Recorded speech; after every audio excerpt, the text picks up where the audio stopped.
अमरावती महानगरपालिकेच्या निवडणुकीमध्ये सर्वाधिक भाजपला जागा मिळून भाजप मोठा पक्ष ठरलाय। मात्र सत्ता स्थापनेकरता असलेला 44 जागेचा त्यांना आकडा हा गाठता आला नाहीये। केवळ 25 जागेवर त्यांना समाधान मानावं लागलंय। दुसरीकडे काँग्रेस पक्षाने देखील सत्ता स्थापनेच्या हालचाली या सुरू केल्या आहेत। अमरावती महानगरपालिकेमध्ये महाविकास आघाडीचाच महापौर होणार असा दावा काँग्रेसचे नेते माजी मंत्री सुनील देशमुख करतायत। त्यांच्याशी संवाद साधले आपले प्रतिनिधी सूरज दहाट यांनी। माझ्यासोबत बोलण्यासाठी काँग्रेसचे ज्येष्ठ नेते माजी मंत्री सुनील देशमुख आहे। सर, काय सांगणार, तुमच्या गोटामध्ये काय चालू आहे?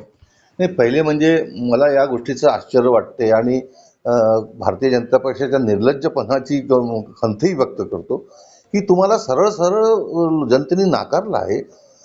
मागच्या 45 मधून तुमच्या 20 सीटा कमी झालेल्या आहेत, 25 सीटावर तुम्ही आला आणि तरी तुम्ही जनतेने नाकारल्यानंतरही तुम्ही महापौरासाठी गठबंधन करण्याचा आणि तडजोड करण्याचा विचार करत आहे। मला वाटते की ही गोष्ट लोकांना भावलेली नाही। काँग्रेस पक्ष समविचारी पक्षासोबत आम्ही पण आमचा महापौर आणण्याचा प्रयत्न करत आहोत। समविचारी पक्षाशी आमचे बोलणे सुरू आहेत आणि तसं जर झालं तर आमचा महापौर महाविकास आघाडीचा महापौर येईल असं मला वाटतं। आणि कोणत्याही परिस्थितीमध्ये भारतीय जनता पक्षाचा महापौर बसू नये आणि सेक्युलर पक्षाचा महाविकास आघाडीचा बसावा यासाठी प्रयत्नशील आहोत। अमरावती महानगरपालिकेवर आगामी काळामध्ये कशा प्रकारे सूत्र जोडलं जातं, खरंच भारतीय जनता पार्टीचा किंवा महाविकास आघाडीचा महापौर होतो का, याकडे संपूर्ण अमरावतीकरांचं लक्ष लागून राहिलेलं आहे। सूरज दहाट, लोकशाही मराठी, अमरावती। अमरावती महानगरपालिकेची निवडणूक पार पडली। आता प्रतीक्षा आहे ती फक्त महापौर कोण होणार याचीच। 22 तारखेला महापौर आरक्षणाची सोडत निघाल्यानंतर येत्या आठवड्याभरातच अमरावतीचा नवीन महापौर कोण हे स्पष्ट होणार आहे। अमरावती शहरातील विद्यापीठ रोडवर असलेला महापौर बंगला गेल्या 4 वर्षांपासून ओस पडलेला आहे। त्याची डागडुजी रंगरंगोटी करण्याचं कुठलंही काम हे सुरू झालेलं नाहीये। या सगळ्या परिसराचा आढावा घेतलाय आपले प्रतिनिधी सूरज दहाट यांनी।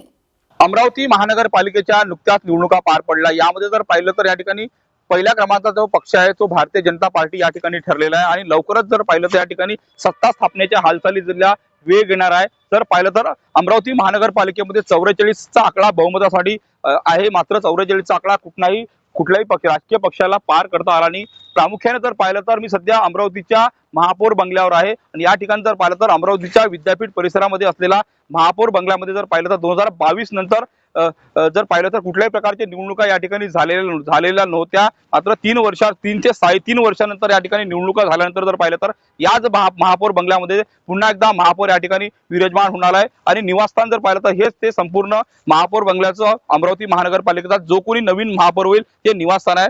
आतापर्यंत नेमकं अमरावती महानगरपालिकेमध्ये कुठल्या राजकीय पक्षाचा महापौर होणार आहे हे जरी निश्चित झालं नसले तरी 22 तारखेला आरक्षणाची सोडत निघणार आहे।